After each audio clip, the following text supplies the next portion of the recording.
اصل ذمہ دار آپ کس کو سمجھتے ہیں؟ اصل ذمہ دار پاکستان کی ملٹری اسٹیبلشمنٹ ہے،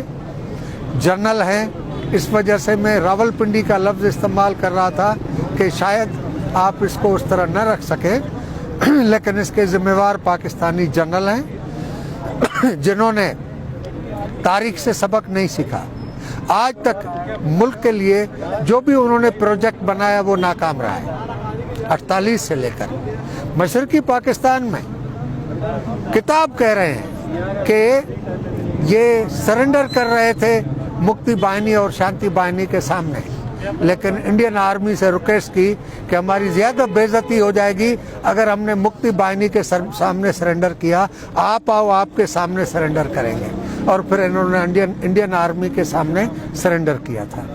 تو وہ اپنے سے طاقتور کے سامنے سرنڈر کرتے ہیں، اپنے سامنے مجبور اور سویلینس کے ساتھ یہ اشر کرتے ہیں جو آج بلوچوں کے ساتھ ہو رہا ہے، پختونوں کے ساتھ، سندھیوں کے ساتھ ہو رہا ہے، کشمیریوں کے ساتھ ہو رہا ہے، گلگتیوں کے ساتھ ہو رہا ہے، اور پنجاب میں جو بھی اس حق پرست جدوجہد کا ساتھ دیتا ہے، اس استحصال کے خلاف آواز اٹھاتا ہے، اس کو بھی اٹھا کے یہ لے جاتے ہیں۔ وہ لوگ جو ریاست پر قابض ہیں، جنہوں نے چین کے وسائل، بلوچستان کے وسائل چین کے حوالے کیے ہیں، چین اس کے نتیجے میں ہر مہینے اربوں ڈالر سونے، تانبے، سلور اور لیتھیم سے کما رہا ہے، اور اس کی تھوڑی سی کمیشن میں یہ ہماری بیوروکریسی جو راولپنڈی اور اسلام آباد میں بیٹھی ہے وہ ان کے ساتھ ملی ہوئی ہے، وہ کمیشن حاصل کرتے ہیں، اور اپنے حقوق کے لیے جو بلوچ آواز اٹھاتے ہیں ان کو اس طرح جبری گمشدہ کیا جاتا ہے، مسخ شدہ لاشیں دی جاتی ہیں، اور جب تک یہ مزاحمت ختم نہیں ہوتی تب تک یہ جبری گمشدگی کا سلسلہ جاری رہے گا، یا جب تک بلوچستان کو حقوق نہیں ملتے۔ اب یہ لوگ اپنے حقوق چھوڑنے کے لیے تیار نہیں ہیں۔ اگر یہ معاملہ کیسے ختم ہوگا؟ آج سے نہیں، کئی سالوں سے چل رہا ہے، اس طرح کے پروٹیسٹ بھی کیے جاتے ہیں، احتجاج بھی، دھرنے بھی، لیکن اس کے باوجود بھی یہ معاملات نہیں رک رہے، کس طرح؟ میں نے پہلے بھی گزارش کی، میں دوبارہ رپیٹ کروں گا کہ پاکستانی ریاست پر قابض اس ٹولے سے جب تک ریاست آزاد نہیں کرائی جاتی، جب تک تمام مظلوم قوموں کے حق پرست جدوجہد کرنے والے اور پنجاب کے محنت کش اور ترقی پسند مل کر کوئی مشترکہ لڑائی لڑ کر انقلاب نہیں برپا کرتے، تب تک ان لٹیروں سے اس ریاست کی جان نہیں چھوٹے گی۔ ہم اس کے لیے منظم کر رہے ہیں۔ کمیونسٹ پارٹی کیونکہ نہ علیحدگی میں ایمان رکھتی ہے، نہ کسی پرتشدد جدوجہد میں یقین رکھتی ہے، لیکن ریاست کی طرف سے جس طرح قومی وحدتوں کے ساتھ زیادتی ہو رہی ہے، جس طرح پرامن لوگوں کو اغوا کیا جا رہا ہے، جبری گمشدہ کیا جا رہا ہے، اس کی جوابی تشدد ہو رہا ہے، جوابی یہ کاروائیاں ہو رہی ہیں۔ اب دیکھیں کتنی ناانصافی ہے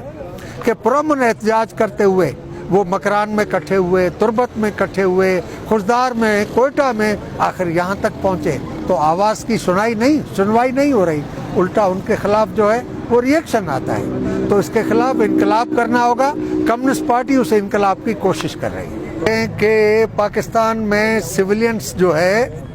وہ عوام سے لوٹ مار کی ہوئی مال میں حصے داری لینے کے لیے اقتدار میں آتے ہیں۔ الیکشن ڈھکوسلا ہے، ووٹ عوام کو صرف باکس میں ووٹ ڈالنے کا حق ہے، اپنے نمائندے منتخب کرنے کا حق نہیں ہے۔ اور پاکستان کی جو حکمران طبقات کی پارٹیاں ہیں، جو اشرافیہ طبقے کی پارٹیاں ہیں، وہ اس لوٹ مار کے مال سے حصے داری کے لیے سمجھتے ہیں کہ اقتدار کا پاور بروکر جو ہے وہ راولپنڈی میں بیٹھا ہوا ہے، لہٰذا اس کے پیچھے، اس کے سامنے دم ہلاتے پھرتے ہیں، اقتدار کی بھیک مانگتے پھرتے ہیں، وہ عوام کے نمائندے نہیں ہیں۔ عوام کو جب یہ احساس ہو جائے گا، عوام کو جب یہ محسوس ہوگا کہ اس اشرافیہ سے نہ نظام تبدیل ہوگا، نہ عوام کی خوشحالی ہوگی، نہ ملک قرضوں سے نجات حاصل کر سکے گا، تو اس ملک کے اندر انقلابی قوتوں کا ساتھ دے گی۔ ڈاکٹر صاحب، ہم نے دیکھا کہ جب سے یہ بلوچ ان مائیں بہنوں کے اوپر تشدد ہو رہا تھا، لاٹھی چارج ہو رہا تھا، تو تب تو کوئی سیاسی رہنما نہیں آیا، تو آج ہم دیکھ رہے ہیں کافی دنوں سے دن رات تانتا بندہ ہوا ہے، تو ہر سیاسی پارٹی اپنا یہ ووٹ کی خاطر، آپ بھی اسی ووٹ کی خاطر آئے ہیں یا ان کی ہمدردی کی وجہ سے؟ ہماری party communist party of Pakistan ہے۔ کمیونسٹ پارٹی آف پاکستان یہ سمجھتی ہے کہ ملک کے اندر انتخابات کا عمل جو ہے وہ اشرافیہ طبقے کی ملک کے اندر عوام سے لوٹ مار کیے ہوئے مال کی حصے داری اور حصہ پتی کے لیے سیاست ہے۔ کمیونسٹ پارٹی اس سیاست میں یقین نہیں رکھتی۔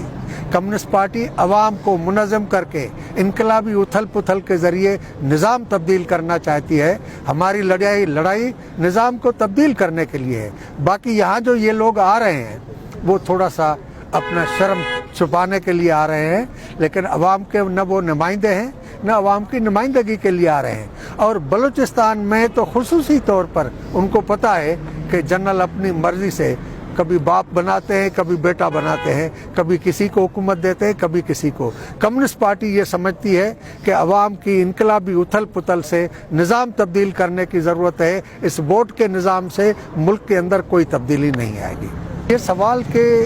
ان کے ساتھ یہ کب تک ہوتا رہے گا،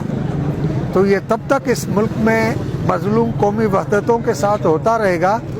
جب تک مفاد پرست ٹولہ